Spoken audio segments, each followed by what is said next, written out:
Hey everyone, I hope you enjoyed the previous session and had a great time during this networking board games. And for those of you who have just joined us recently, a very warm welcome to EngX Community Day 2023. We are delighted to see you over here. And I'm Elena, and I will be guiding today's session with the very special guests. We're actually joining you from a very beautiful country of Georgia. And as you were just starting at the very beginning, our colleagues asked you from which countries you were. It's like quite a diverse community, and we are happy to be represented here as well. And just not to talk too much, let me introduce you to our speaker today. This is Archil, who is the Senior Software Engineering Manager at EPAM Georgia. He is also the head of .NET practice. He has 15 plus years of experience in tech industry, and today he will guide us on his engineering excellence journey. He will share some insights, real life stories. So with that, welcome. We're happy to see you over here. Thank you, Elena, and greetings to all who are attending the meeting. I'm very happy to be here, and hopefully it will be maybe inspirational of the things I have to share with you guys. I'm sure it will be like that. And before we will dive into a conversation with Archil, I would like to remind everyone that we have the comment section where you can leave your questions during our discussion. We will address those questions at the end of the session. So please feel free to be engaged, to participate in our conversation. And with all that, we can get started. So, Archil, as far as I know, you had quite a journey in tech industry. You've been holding positions such as CTO, founder, engineering manager. Could you please share some insights of how you transitioned through these diverse roles? Yeah, it's quite a journey. So I started back in the day as a software engineer in .NET. It was my first job. When I think about it after a couple of years and remembering how I passed that interview, I myself, if I had the case with someone else, I would be just questioning if I should hire that guy. But yeah, maybe they saw something in me. But yeah, I'm very grateful. So I started my first job. After 1 year of working as a software engineer at .NET, I switched to database administration. It was from that 1 year, first year, I had a feeling that as databases was part of my job, I just wanted to understand the databases better. So I switched to database administration. After that, still though, my main passion called, and I then switched back, and I was just once again the software engineer. After a couple of years of gaining experience, I became a team lead software engineer. I used to work on the projects and be a team lead, like people lead and tech lead, making some architectural decisions and so on. That was the first time I remember just that feeling that I liked working with people very much, working with customers, discussing maybe some tasks, assignments, trying to understand the full picture, stuff like that. Back in the day, I didn't quite understand what that profession was called. So I thought that it was all just a part of being a software engineer. But after many years, I discovered that that could be mapped to delivery manager title in EPAM, which I am right now, by the way. So it made sense after a couple of years. But back in the day, so I was just leading the team for a couple of years. Then with a couple of my friends, we decided to form our own software engineering company. So I moved there. I was founder and chief technical officer, like C-level officer, but at the start, obviously, there was not too many people to manage. So I remember that we all were doing kind of everything. Like everyone was the technical guy, the business guy, and so on. But as more and more people joined our company and we grew, then I switched to technical side, being a CTO and less writing a code. After some time passed, I moved to being a delivery manager. And yeah, I was a delivery manager back then. Still, I didn't know that it was called a delivery manager, but yeah, I just kind of liked what I was doing. And after that, when the opportunity presented itself, we joined forces with EPAM in EPAM Georgia. I moved to EPAM Georgia, became a senior software engineering manager and delivery manager. Now, like title-wise too. And I got back to my passion of being involved in .NET world. And yeah, here we are. That's impressive, actually. Thank you. And I think at the same time, it's also very inspirational, especially for those ones who are just starting off in their careers, maybe for the people who are thinking of transitioning to some different roles. And for sure, like while being a .NET engineer, while leading the tech teams, you had to have these hard skills, technical skills that are essential when you are such a professional. But we also should not neglect some soft skills that you also need along the way. Could you share some soft skills? Could you name some of them that helped you to reach success in your field? Thank you. So, when we think about soft skills in the tech world, I would like to start from the very start, just focusing on soft skills. I quite often discover that soft skills are kind of put on autopilot mode. Mm-hmm. So, folks sometimes are having troubles connecting deeply with their colleagues, or they understand that there is something missing, but this is a soft skill like communication and stuff like that. They don't put an energy to improve soft skills. Mm-hmm. What I would suggest is that it doesn't matter if you're in tech, so it doesn't matter which specific direction, profession you have. I think focusing on the soft skills and just putting effort in it is very beneficial in every interaction that you might have. It's generally about soft skills. I would like to think about it as soft skills are also skills, and they can be trained. So yeah, I think we need to focus on that. If I were to think about the most important soft skills, first of all, I'd say maybe communication, right? So once again, and I'm sure the guys are thinking that, okay, it's same thing every day, but yes, I quite often find that communication skill is neglected or it's just being forgotten. It is what it is kind of thing. So I think it should be trained. Then, but don't stop there, maybe. Presentation skills are also very important, I would say. Maybe just not maybe on the level of conference speaking, but general presentation skills. Even if you don't do presentations on your daily job, it will surely show in other areas of communication. So it's a great skill to master. Second thing that I would focus on is giving and receiving the feedback. That's quite challenging because feedback is kind of thing that by its core, the idea of feedback is to help each other improve, right? We need to help each other grow, and that's the main idea of giving a feedback. But at the same time, when giving a feedback, especially if it's not particularly the great feedback and you want to suggest some improvements to your colleagues, sometimes we are all humans and emotions overweigh us, and it's a very, very difficult to strip that feedback from personal, like emotional part, and just to be very constructive and very straight to the point. So I think that part should also be trained because it's very important. I mean, it has one of the bigger impacts on your colleagues. Continuing from giving a feedback, if we think about it as from leadership perspective, I would say that the patience is one of the skills that all the leaders and all the people in tech industry should focus. Why am I saying leaders? If you are leading something, then there's a high chance that you've done the same thing that you were leading in the past. Right now, you've gained experience and you want to show others how it's done and help them.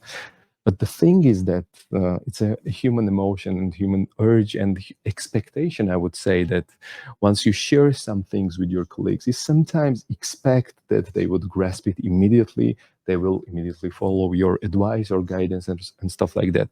But unfortunately, that's not true. That's not how it works. Every change, every direction, and even working together needs time.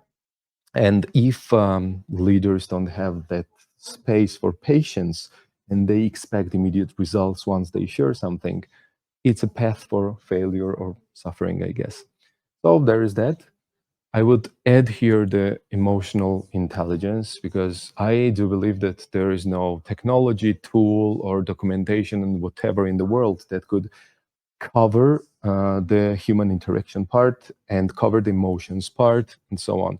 Emotional intelligence is one of the very important skills to master, because no matter in what environment you are, to connect well with your colleagues, you need to understand them, and emotional intelligence gives you that understanding. And in the end, all these soft skills make your life easy, and you navigate together with your team a bit faster.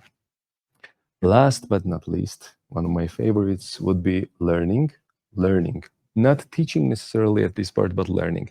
I think everyone should be able to understand how they learn themselves. There always comes time when you need to just jump into learning. There's something new. You know that you need to implement that. You need to jump and learn it very fast. So that's the time. If you're ready, if you understand what's the best way you learn yourself, then just you're able to very quickly cover something, learn something, and then use it. So focusing on self-education and learning, I think it's a very important part. I think that's all that comes to mind. That's interesting. And I think that we can take some notes on that as well, for sure. And everything that you expressed, it all comes with some practice, with some trials and errors, for sure. I think they could agree with that with me. And for sure, you actually mentioned the leadership role, giving the receiving the feedback. And when you are just starting to be a leader, you are getting this managerial role. Of course, you take the ownership of the very successful stories as well, but with the leadership comes a fair amount of some problems. So how do you approach the problem solving? What I do, in general, what I at least like to do is that think about that leadership comes like the solving of some things is part of our job descriptions. I don't necessarily like to think about it as some just other things that you do, and sometimes there are problems. In an ideal world, if all the communications were clear, if all the ideas were expressed correctly, I don't know if the tooling allowed us to very easily understand each other. In the ideal kind of world, managers would do kind of administrative stuff maximum, right? Because there will be no need for mediating and just need to understand the bigger picture and stuff like that. But that's not true, and that's the beauty of it all. I think the daily job of managers is to help connect people, use the experience to guide teams, help them grow, stuff like that. So first, I'd like to think about it, every problem that arises along the way, that, yeah, it's part of the job. Second one, if we talk about methodologies, would be focusing, trying to strip yourself from emotions and trying to do some critical analysis of the issue that is at hand. Because once you go deeper into understanding the situation or the story or the context, you quite often discover that there are many layers to it. And it's very important to understand those layers to be able to successfully, on the long term, close the issue or improve something, or just those kinds of things. If you fix the small problem, then it reappears in some time. So I'd like to try to ask questions to my colleagues, involve every other party. And then when I come up with a solution, I think that's a very important part in executing solution, is to actually involve your colleagues and people responsible and people that can help you. Because with the managerial responsibilities, they quite often comes some kind of power, some kind of ability to resolve things very fast if you move on your own, right? Everything is done very quickly. And once again, it's a human urge to just dive into it, resolve it, and continue focusing on some other things. That's okay.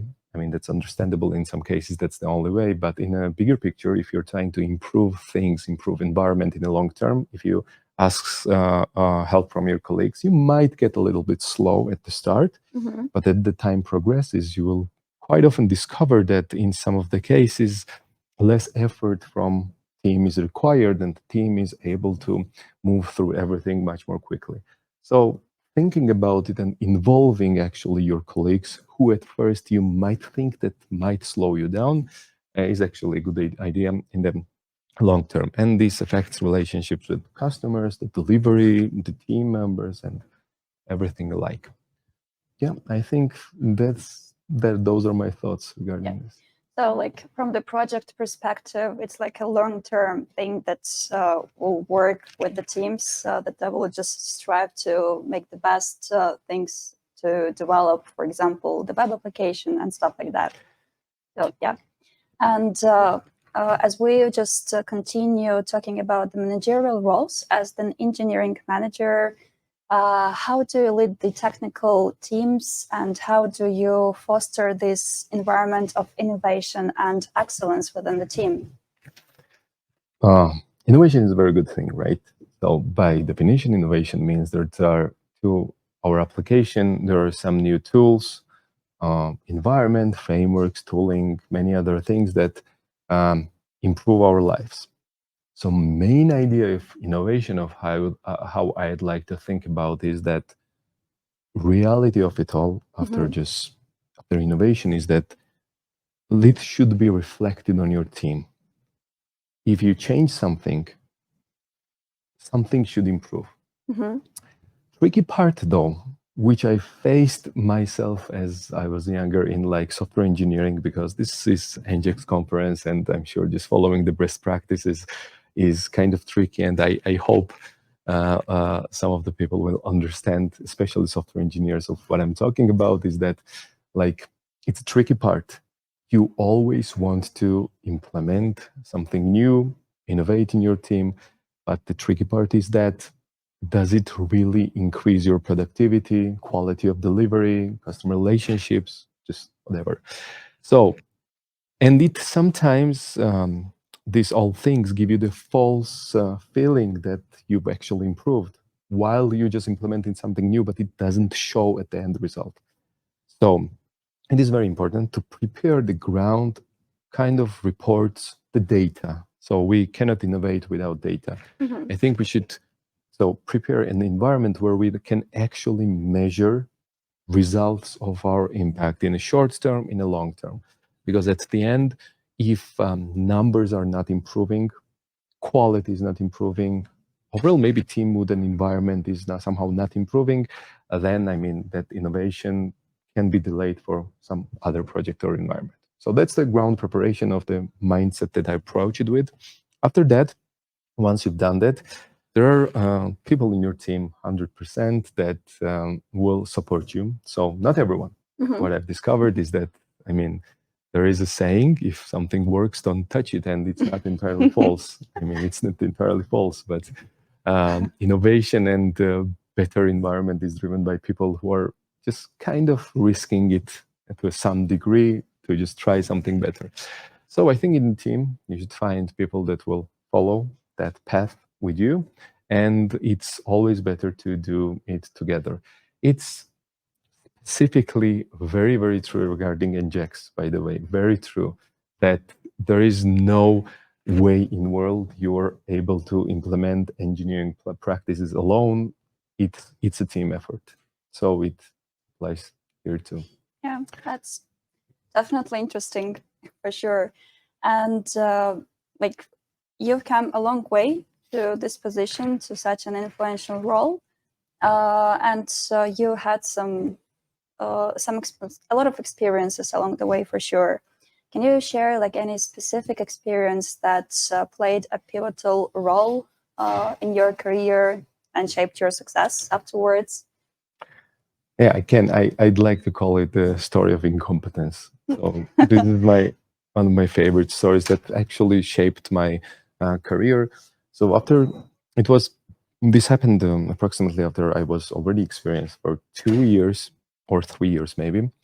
So I've been a software engineer at approximately 3 years. In general, I had no complaints on performance. I used to do everything well, and I did handle the tasks and assignments that I got. But I quite often, and this feeling grew step by step, had a feeling that I didn't own the process of me implementing or doing my tasks. It was rather a trial and error approach when you try many things and some things work. I'm not saying it's necessarily the worst experience. I'm saying that there's a better way that I discovered. The issue with trial and error is that as I grew as a professional, my tasks and assignments were becoming more challenging and more trial and error was needed. So I didn't come to the point of failure, but this feeling was growing that, okay, the confidence was not there that I could handle with like confidently assignments that came to me. Percentage wise, I remember that when I received an assignment task to do, 70% of something was unknown to me. I needed to Google it, search for it, whatever, to just research, and 30% I handled. It's not a good way to go. And there was a moment that I decided in my heart to step back, focus on growth, take an ownership of that I was not okay with being incompetent by my own measures, and become confident. What I liked about my decision, and I'm still liking about this decision now, is that instead of me trying to um, improve my like feeling of confidence and moving to learn some other framework technology to extend my knowledge in that level, I decided to take a step back. I was C#.NET software engineer for 3 years.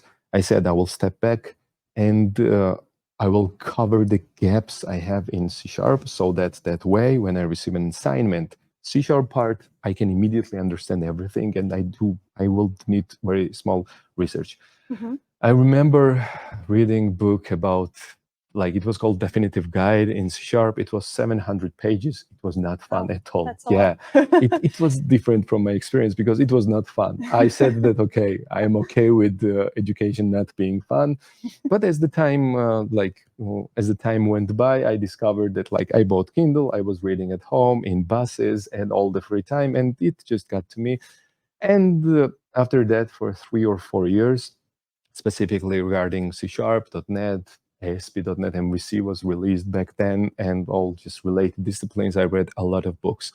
So that's when it changed it all, because after that I felt so confident. I just switched my jobs. I become team leader and solution architect. I actually, it was not just a feeling, because with that knowledge, I delivered some of our applications. It's been like 10 or more years, and these applications still work because I'm proud of it, and I check sometimes.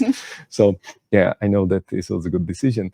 So yeah, the story of it all is that confidence and knowing and actually making a change comes from honesty first by yourself, I guess, because everyone knows what feeling they get when they get new assignments. Do they feel like, okay, I can do everything with that. This is nothing. This is just me typing some words on the keyboard and that's it.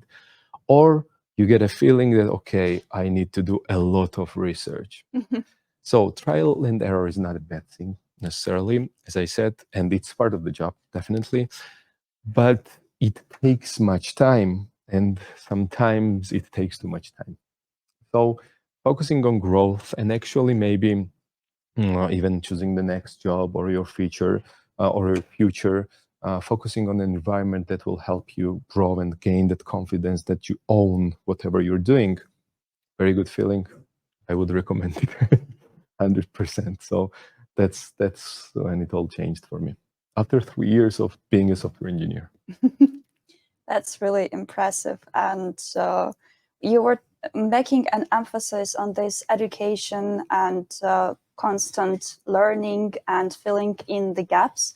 And for sure, when we're talking about the tech industry, it's constantly changing. We are getting new applications, new technologies every year. I would even say every day.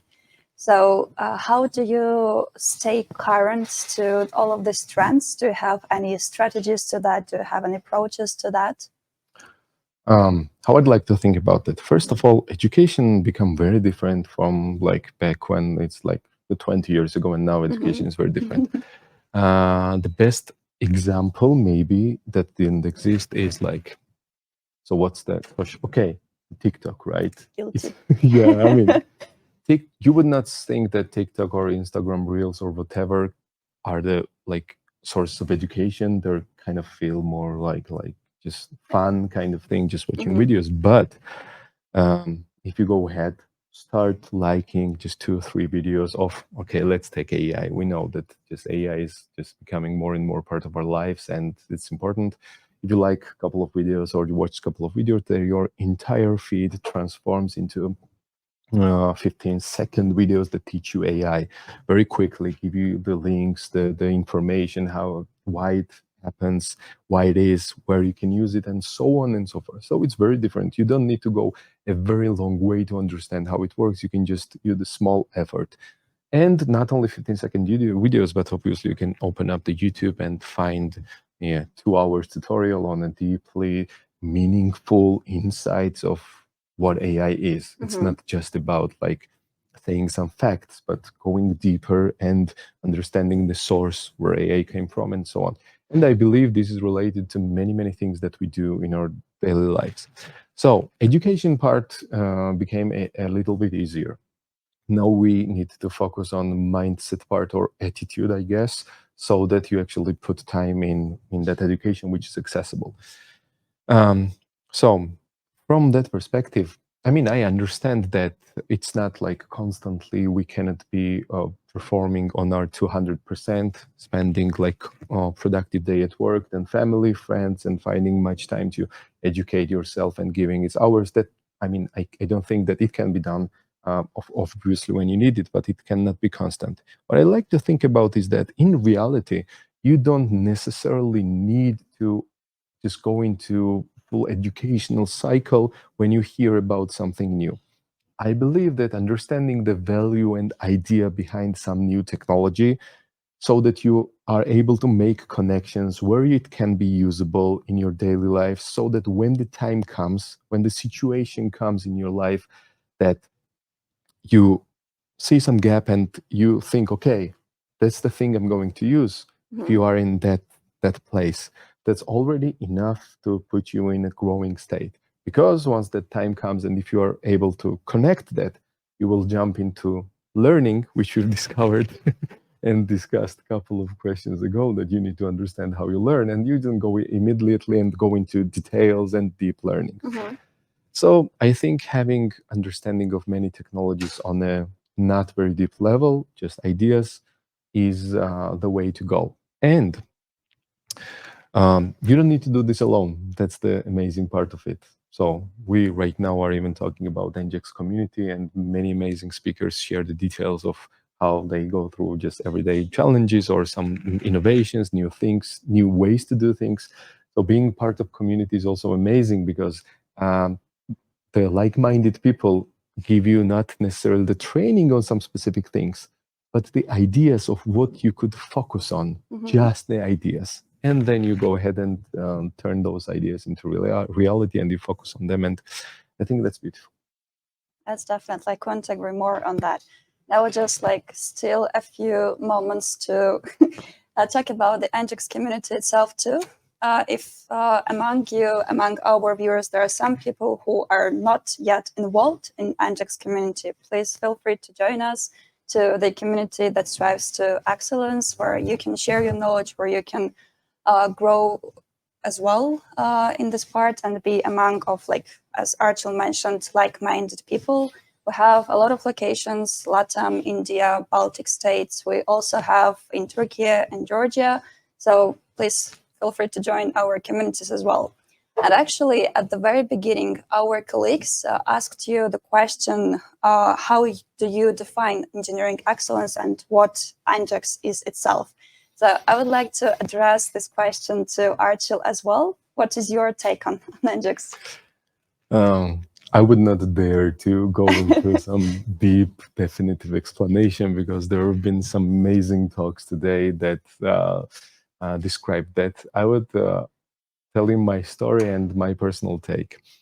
Back in the day, when I first got that those part when I started reading books, I discovered that there are many people worldwide that focus a huge attention on, at least for me back then, the important thing was like code quality, code reviews, naming conventions, very basic things, because I was at the start of my engineering excellence journey. And the thing is that I would get very angry when I was the one following all these things. And around me, people either didn't know or didn't care. And I put so much stress and effort in it, and nobody even appreciated that. And it was like, yes, it's okay. And I used to have like talks with my teammates that they need to focus on this better.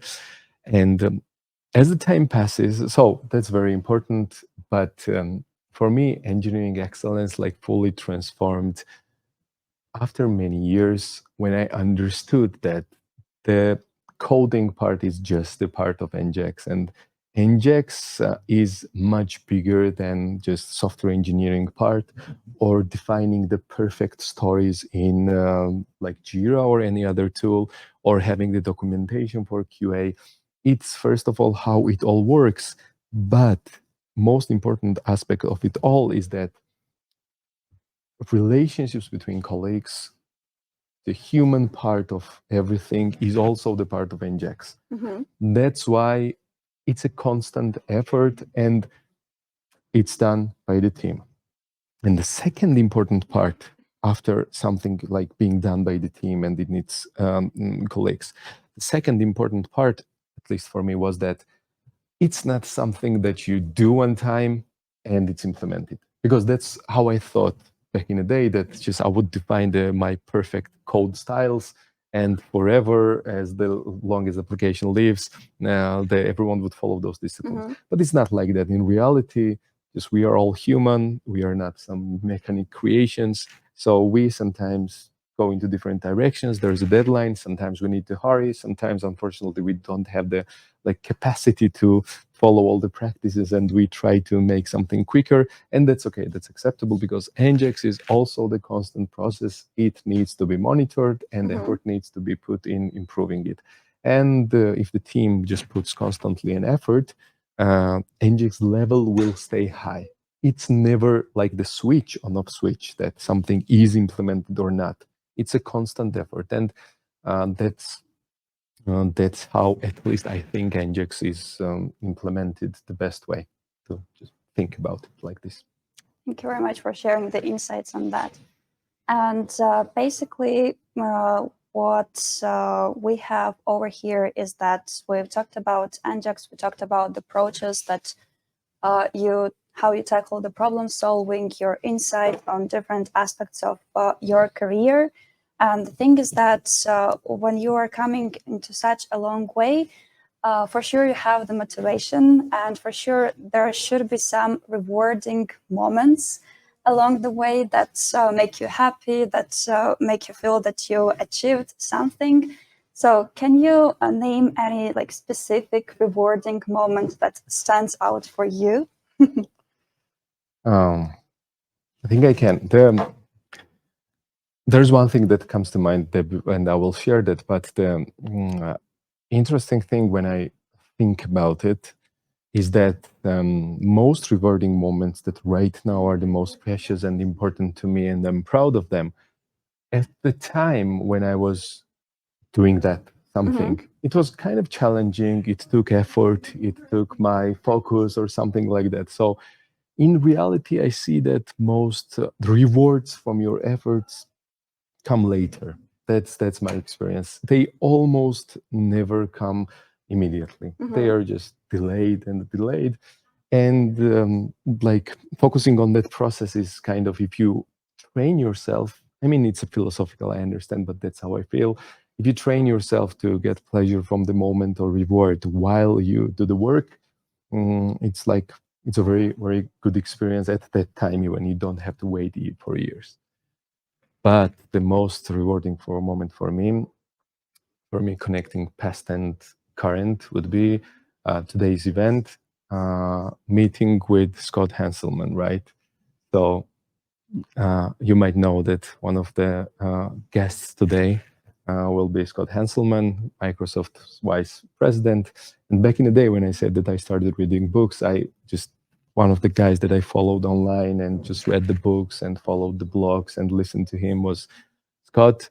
And today, after 10 to 15 years, I will be meeting him, and I will be moderating his speech on EngX conference. This makes me happy, really. This is like connecting future and past for me, and it's an amazing experience, I guess. That's truly great.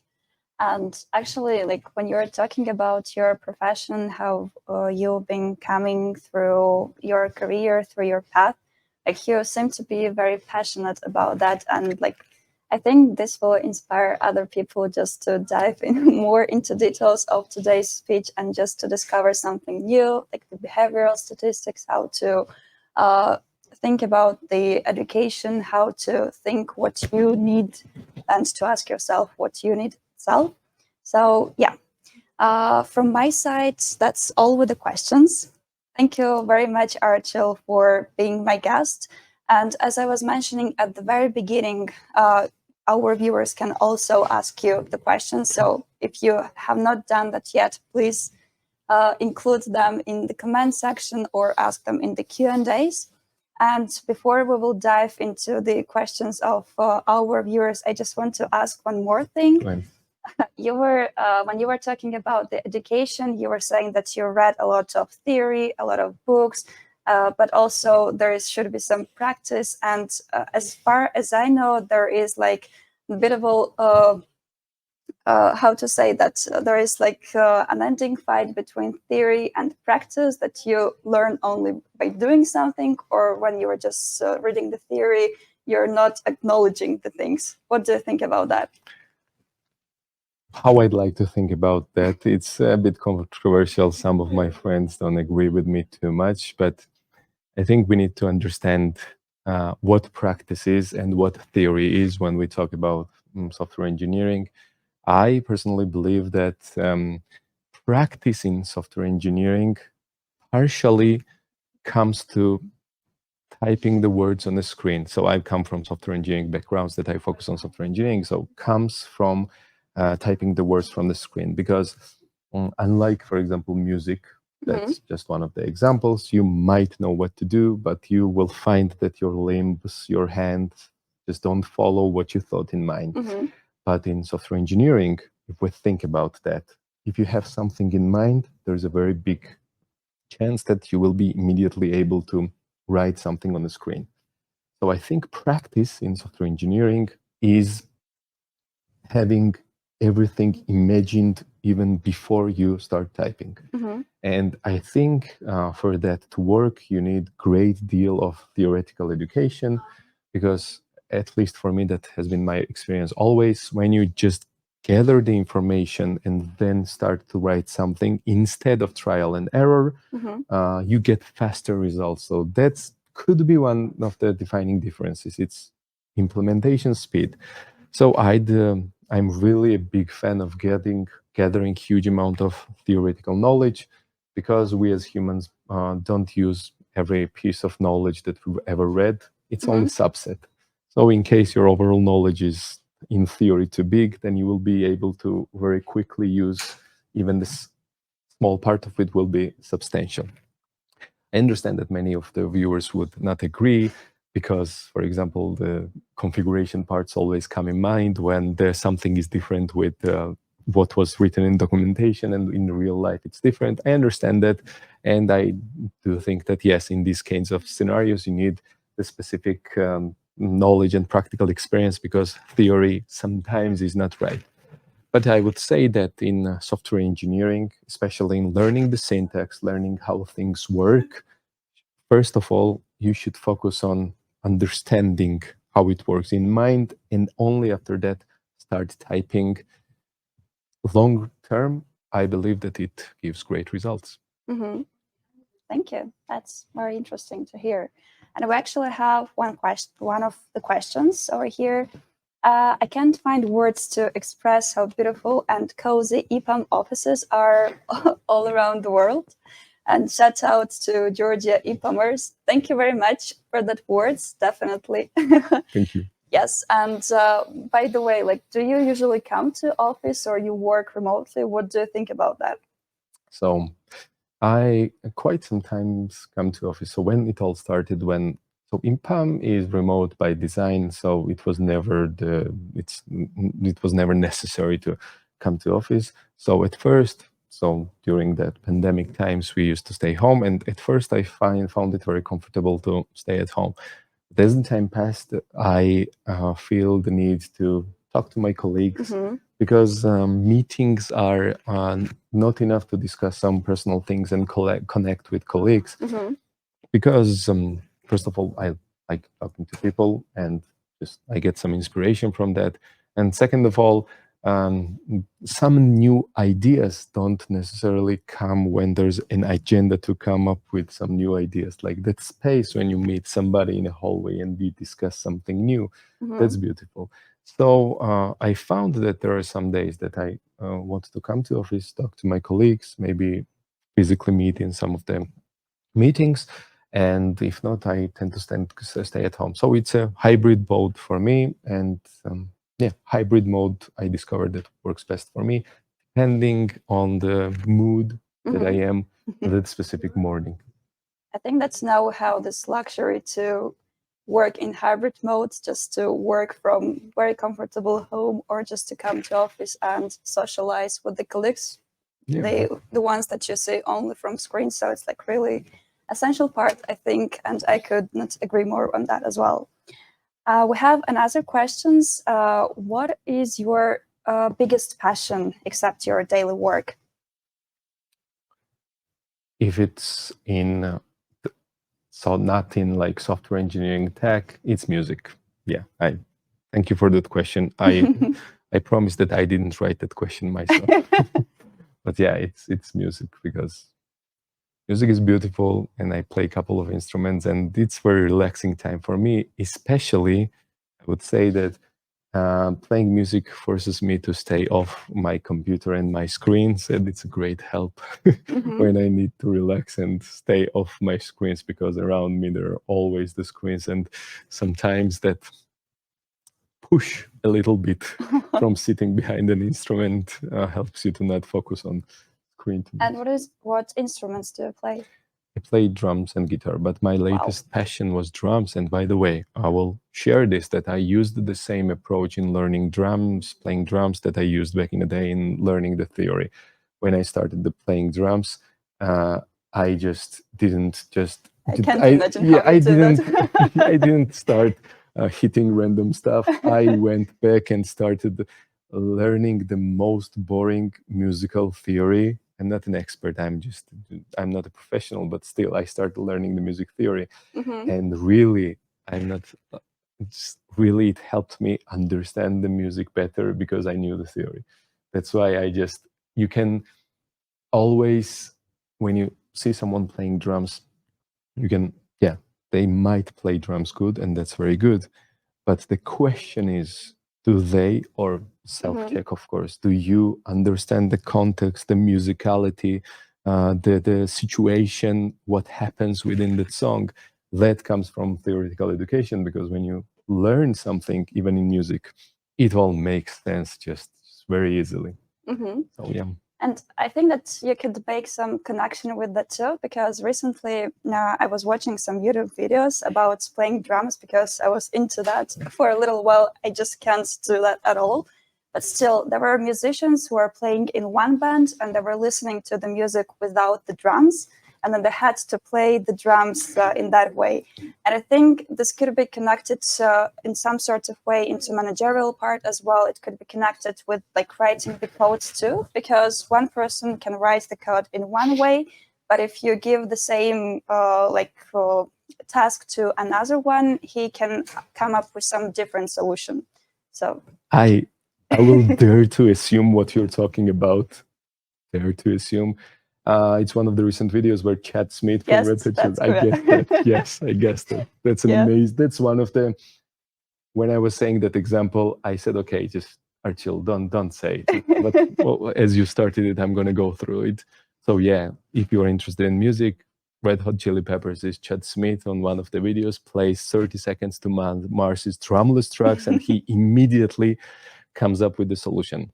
And he plays his own parts. But what's the most interesting in that part, and what I am trying to explain, is that he doesn't know the song at all, but he understands the musical context so well that on the first take, that should have been his listening session, he goes ahead, immediately starts playing it almost without any mistakes. It's an amazing video. And that's exactly the feeling when I'm saying the confidence and the owning and understanding the context. When you are able to very quickly understand the full picture of what's happening in front of you, navigating through that is amazingly easy. That's one of the great videos. Thank you for watching that. I didn't know. I'm glad that you know about that as well. It's very important. We also have another question, is that how to deal with overthinking when you're a programmer? Okay, that's a very good question. Okay, overthinking overall is a very specific issue. It goes deeper and understanding the basis. I don't think I'm the correct person of just going into all the details. How I do it is that when you're a software engineer, you have the urge to complete everything and you have the urge to finish it. And my experience is that sometimes you start something, the end of the day comes, and you just cannot stop thinking about it. You continue to work, and then you go to sleep late. You wake up maybe a bit later. The whole cycle goes to somewhere else. I think even though you might be very passionate about what you're doing at the moment, you should address that very professionally. If you don't know how something is done, step back, read through it so you have solutions and you don't have to think about it too much. If there's an issue with your colleagues, try to communicate with them and try to talk to them, maybe involve your manager, involve your human resources representative, HR person to help you connect with your issues more, because that connection, and it's okay if you're not immediately able to build that connection, you can ask help from someone to help you build that connection, and maybe that will help you to not do the overthinking part.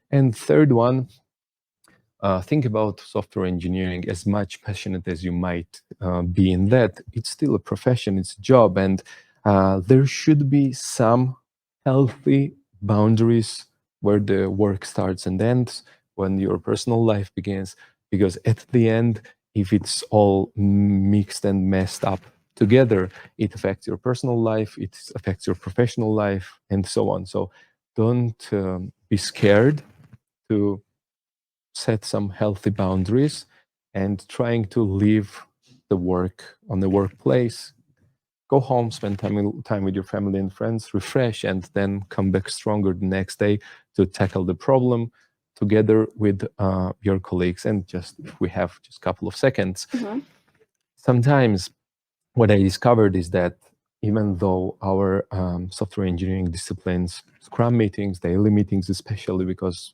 Scrum Agile is so popular and useful these days, people tend to not speak up when they need some help, and they tend to think that they need to resolve everything on their own. And if they don't resolve everything on their own, then they are not good at what they do. That's not correct. I think we discussed many things, that delivering quality product, delivering value is a team effort. You cannot handle everything by yourself, and that's the whole point of team. So if you risk it and try to speak up and try to ask for help, hopefully you will have the team that responds to that and help you, and you discovered that it's very natural and nothing to be afraid of. Thank you so much for your input on that. We are running a little bit out of time. There are still quite a lot of questions coming as well. I would like to take one of them. Like, what advice would you give to your younger self? That's what I would do. First of all, I would say that he should continue what he's doing, because sometimes I had in my life that self-doubts. It was not, of course, bed of roses and nothing like that. So it was, quite a decent time of challenges. And I would have given an advice that discipline beats it all. I often used to rely on motivation. So I would answer the question from that perspective. After all these years, I think that motivation, how we think about motivation, is a bit overrated. I think if there is a time to choose between discipline and waiting for motivation, we should put our effort into just mastering the discipline. And I think we should think about motivation as some additional benefit in some of the days where it is a bit easier. As sometimes the weather changes, it's sunny outside and everything seems to be a bit more easy, something like that. So main advice would be, yes, to not stop and to master the science of discipline and continue what you think is right. Sometimes emotions overweigh us and we strive from the path, we go into different path because of our emotions, but staying what you rationally believe that is correct way for you, that would be preferable thing. Just one more thing, it doesn't necessarily have to make sense from the very start, right? When you, for example, start educating yourself and you immediately don't become the master of something that you're doing. I love that feeling, to be honest, sometimes, but yeah, I agree. Yeah, even if you don't immediately get the results will come and they will come. So at the end, it would be like the bigger success, I believe, and I wish you for that. But yeah, you should not stop and you should continue growing in education. That's it. It's like a cherry on top. Yeah. I would say yes. Motivation, yeah. Okay, so we're now starting to slowly wrap up our today's session. Though there are some questions that were unanswered, but I would propose you to still leave the questions and we will then try to answer them maybe in some article. So please feel free to do that. And I want to thank you, Archil. It was a pleasure for me to have such a great speaker as you are. It was very interesting to hear all your stories, and I hope that I'm sure that the viewers that are watching us right now had some taken notes and will use all your advices that you've given along the way. So thank you very much for being with us and joining EngX community day to day.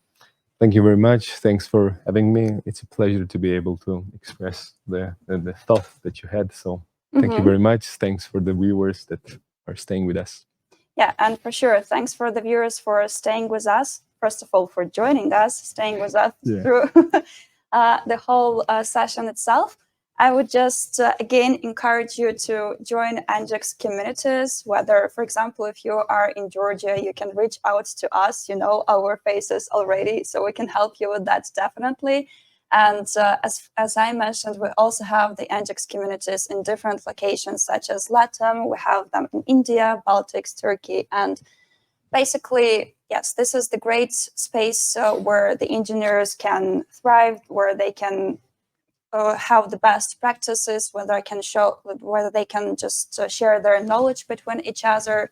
So it was a great session. Thank you all for having us, and have a great day ahead, because there are much more interesting sessions that are staying ahead. So please stay tuned, and thank you again.